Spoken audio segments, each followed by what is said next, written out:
Bukas ang Department of National Defense o DND sa mungkahing isama ang US warship kapag nagsagawa ng resupply mission ng Philippine Coast Guard sa Ayungin Shoal. Si Bea Bernardo sa detalye. Rise and shine, Bea.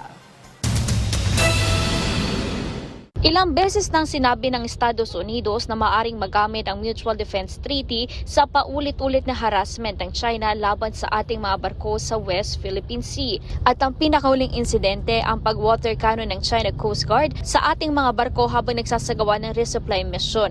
Kaya ang tanong ng mga mambabatas, maituturing bang armed attack ang water cannon? Sabi doon sa provisions ng guideline, cyber attacks and non-conventional threats. Ano yun? Non-conventional ba yung water cannon? Kung tanungin mo yung Bureau of Fire, conventional yan.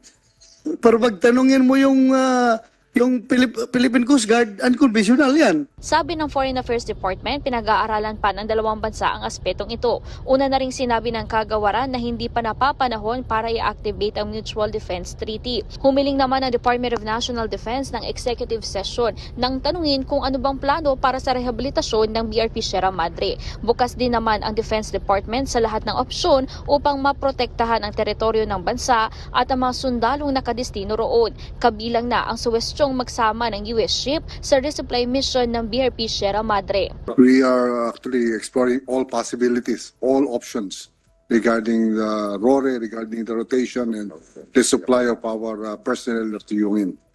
And as of now, we can still handle the situation.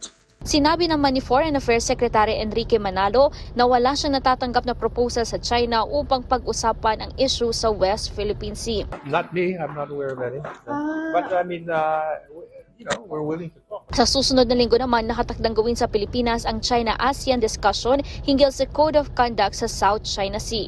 Kinikilala naman ng mga mambabatas na kailangan mapalakas ang Armed Forces of the Philippines ang ating self-reliance sa mga kagamitan at assets sa pagbantay ng ating teritoryo. Sinabi rin ni Senator De La Rosa na kailangan nalakihan ang budget ng DND para sa AFP modernization.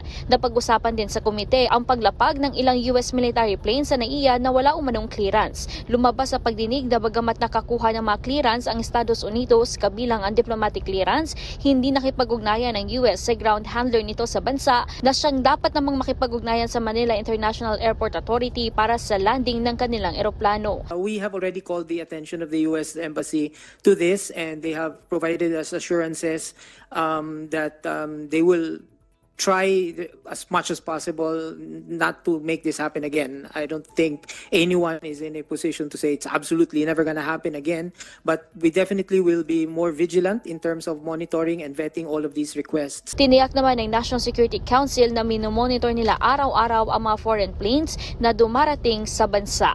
Bea Bernardo para sa Morning Show ng Bayan, Rise and Shine, Pilipinas.